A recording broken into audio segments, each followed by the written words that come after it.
What is a craftsman-style home? Craftsman-style homes are still very much in demand and have features like open floor plans that are great for resale value. There will often be an open living room that connects to a dining or multi-use space with a kitchen near the rear of the home. Although open floor plans dominate housing construction now, craftsman-style homes incorporated them before it was cool. However, low ceilings that conserve heat may not be desirable these days. Craftsman-style homes are a style that emerged in the early 20th century that focused on simplicity, functionality, and natural materials. It was defined by quality workmanship and was the result of an evolution of the arts and crafts movement. This movement would lead to craftsman homes. The arts and crafts movement evolved in the early 1900s and was a response to the Industrial Revolution's mass-produced aesthetics. The arts and crafts movement rejected poorly made products, as well as Victorian designs. Victorian homes were built to display advances in manufacturing and industry.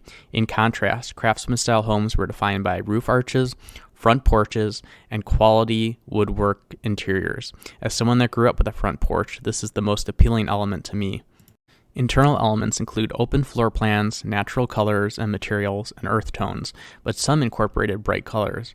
External elements include wood siding, brick and stucco accents, multi-pane windows, and exposed rafters.